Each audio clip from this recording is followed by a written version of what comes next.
Welcome back to Paradise, Louisiana, and the hunting report. Let's start with ducks. Ron, I'm going to start with you because you've been hot as a pistol down there in the Buras Venice areas. Tell us what's going on. It started off really, really good, but I noticed right away there wasn't a lot of big ducks. You know, everybody's saying, well, we're killing with 5.8, 5.9 per hunter. And I'm noticing that there's no ducks in the sky, you know, big ducks and flight ducks coming in, and I was a little worried. And sure enough, we shot out a lot of the teal and a lot of the resident birds that were there. And I really got slow this week. And when that front came in, we saw some flight ducks come in a little bit, but not what it should be. And this week was really slow. It was. So there's no problem with water. There was not enough water in there. Definitely, the vegetation is everywhere. Oh, yeah. But what about downriver and past Louisiana? Still, you know, what are you hearing? I didn't get any report from Venice. Well, when you go and you find a pocket of teal and a pocket of birds, you shoot them out. The next day you go back, they're gone. They're not there. You don't have ducks. You know, the secret to hunting down there is when the big rafts get offshore. You know, they're getting Black Bay, they'll get right off of Pass Lutra, and they'll raft up by the tens of thousands. And as those birds come in out that salt water to feed, when the tide comes in, they'll come in and they'll feed, and that's when you kill your birds. And there's no big rafts right now. That's your canvasbacks and your redheads. That's all birds. You wouldn't believe that. Pintail, mallards, everything goes and rafts up on outside. Right. They just rest there during the day, and then when the tide comes in, they're tidal, and they'll come in. And when you get big rafts in the bigger bays and they jockey in back and forth, that's when you kill all your birds. And it's not happening. It's just not. The ducks aren't down, not only there, but anywhere. I mean, the big birds aren't down. Well, Gray Hammett with DU, and they got your big banquet coming up. Before we ask anything, tell us a little bit about the banquet. Baton Rouge Ducks Limited Banquet, December 12th, John M. Parker, doors open at 5:30. We've got a great turnout thus far as pre-sold tickets, a lot of good food, cold beverages, and looking forward to having y'all there also. Well, you got the food. I'm gonna be there, and I'm gonna tell you what, y'all always have a good thing. You know, right here before Christmas, like it is too, because there's a lot of rifle items, a lot of stuff you can probably buy or get things done over there. You might do some of your Christmas shopping at the same time. We do that on purpose. We do it in the split, so we can hear the stories. Everybody can come together, talk about the different reports and what people are seeing and hearing, just as we are today, and it's going to be a good turnout and a good banquet. Great idea. A lot of people ask me why y'all did. Tell us your duck report, because I know you're a great big hunter.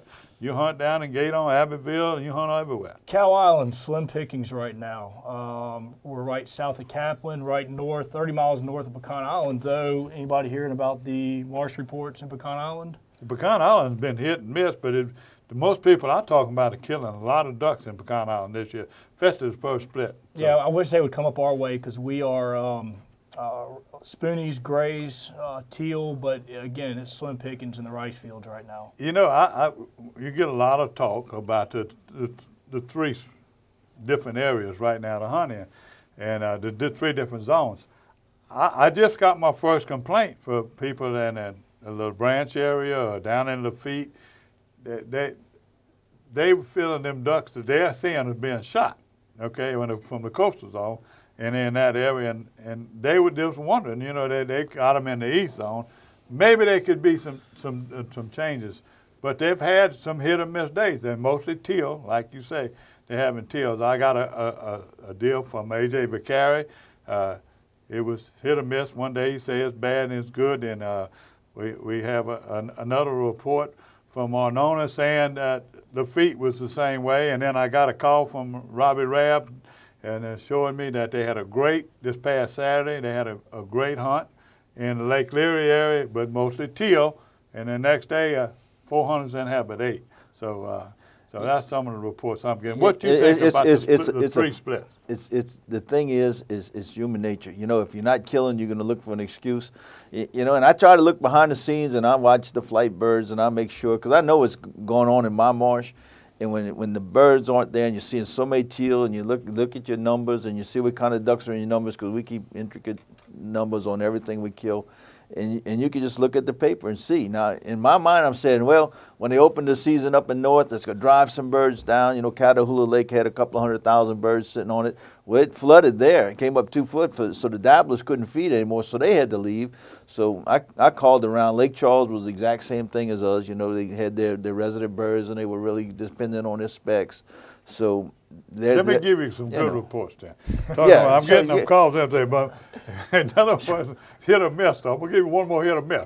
Jody Russo, my good friend, you know, he went down to Deer Island by below Morgan City and me and that marsh. All of a sudden, it was nothing but mallards. He called them French ducks. It was he limited out both days last weekend. This past weekend, he went down there. We're going deer hunt. He had the long weekend. Friday, he killed him a deer, and he can't wait till Saturday. He had somebody that's going to go hunting with him. They sat out there 4 hours, ain't seen a duck. And I see a duck flying in the air, nothing. He said he had a water problem. So good reports I'm talking about is Mer Rouge. I told y'all last week I had heard from Kobe Daniels in Mer Rouge up there around the Monroe area and the North Florida area. I was inundated with pictures. Every day this week he's sending me pictures of his guide service. Tremendous. They're killing speckled bellies. They're killing ducks. My brother and them in the west part of the state hit and missed. They were hunting around the Welsh area. They hunt around Iowa. One day they killing specks. They're killing 9 ducks, killing 10 ducks. No limits this past weekend. Wow. My son and them were down there. No limits, but they're killing ducks. Speckled bellies are starting to move in, and that's making a good That was hunt. their opening week? No, that's just this week, past weekend. I mean, North just opened last week. So, yeah. The first week, you're going to do well, and if you're not getting new ducks to replenish it, once you shoot out those ones that there, before that water then your numbers are going to go down. Well, let me tell you, before the water came up at Catahoula. Oh, they had some birds. Yeah, I'm going to tell you what. He's got me a hard time trying to remember all these names right now, but Mr. Rapola, David Rapola, was sending me pictures every day. It finally slowed down Sunday. I hunted Catahoula one evening. We was all diving ducks. Just like you said, I hunted with Blake. You'll see that in our segment, on our hunting break segment. Catahoula, I still think when the water goes down, usually the second split when the mallards show up, and they show up and they hunt in the afternoon. So that's something to look forward to. Bayou Catawba, Port Barry, well, my brother, they still killing limits. You know, Mike Mortone, I seen him in church Sunday. And they limited both days. 3 people in a blind killing their limit. Yeah. So my brother and them are killing them, killing ducks in the same way. And then again, I'm gonna tell you, Lake Leary, Robbie Rabb said, hit or miss. He just don't understand. No, they'll be down. You know, this 2-week break, that's not for the ducks. That's for the guides. You know, by the time you hunt and fish every day for the first split and teal season, you're so tired you need a break. So today's the first day of our break. Well, you was telling me you sat in a deer stand, so we were talking about a little deer hunt. A little bit, you know, just because it slowed. The ducks are. My feeling is that they're not here yet. So spent a little time in a stand. I got some property in St. Francisville. My buddy shot an 8-point Chad Bell with Sitka on the Sitka Pro staff, and beautiful deer. And I settled for a doe. I was inundated this past week with some monster deer. You know, you said last week we had a pending state record come from the Faraday, and from that Concordia area. Right now, for right here close in Point Capee, Jeremy Grimion killed a monster. I think he scored 156 or 150 something. He did it. His little boy killed his first deer. He killed a doe, killed his first deer.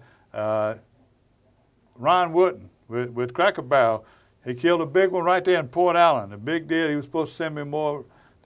He sent me what it was scored, the green score, but I don't remember. But and we got pictures of all of them. And then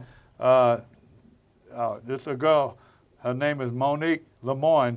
She lives in Pecan Island. She's a big outdoorsman, duck hunter, her and her husband and a kid.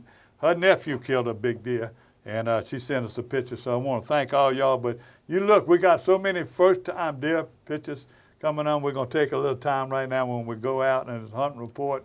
And these are all the deer hunters and all the duck hunters the kids have been killing. So if you're watching Paradise with you, stay tuned. We're going to be back with probably a little fishing report.